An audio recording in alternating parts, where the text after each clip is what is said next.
2 ሚሊዮን እና ከዛ በታች እዛችሁ የምትገዟቸውን ዛሬ 3 ምርጥ መኪኖች እነግራችኋለሁ። የመጀመሪያው የሃንዳይ ምርት የሆነው ሃይንዳይ ኢዮን።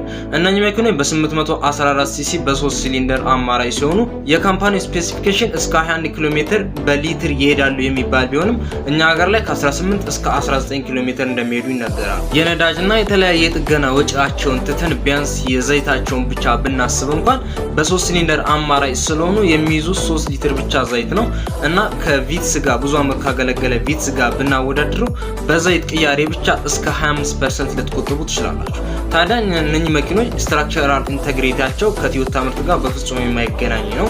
ማለትም ጥንካሬያቸው ያን ያህል የሚገናኝ አይደለም ከቶዮታ ምርት ጋር። እነኚህ መኪኖች ላይ አንድ ጉድለት አለባቸው።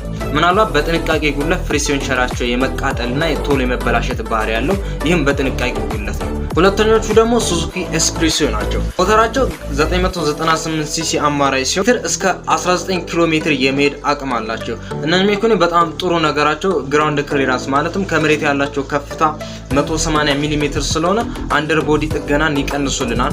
ነገር ግን ያለባቸው ጉድለት ቢኖር ጎማቸው 13 ኢንች ብቻ ስለሆነ አንዳንድ አባጣና ጎባጣ ያለበት አካባቢ ጎማቸው በቀላሉ ሊጎዳ ይችላል። ሶስተኞቹ ደግሞ ሱዙኪ አልቶ ናቸው። መኪኖች ሞተራቸው 796 ሲሲ ሲሆን በጣም አሪፍና ነዳጅ ቆጣቢ ናቸው። እነኚህም በተመሳሳይ መልኩ በኪሎ ሜትር እስከ 19 ኪሎ ሜትር የመሄድ አቅም አላቸው። ነገር ግን ስትራክቸራል ኢንተግሪቲያቸው በጣም የወረደ ነው። ያን ያህል ጥንቃቄ ካልተደረገላቸው በቀላሉ ሊበላሹ ይችላሉ። ይሄ ጉዳታቸው ነው። ነገር ግን በጥንቃቄ የሚያዙ ከሆነ እነኚህ ሶስቱ መኪኖች በጣም ምርጥ መኪኖችና ነዳጅ ቆጣቢ እንደዚህ የጥገና ወጪያቸውን የሚያቃልሉላቸው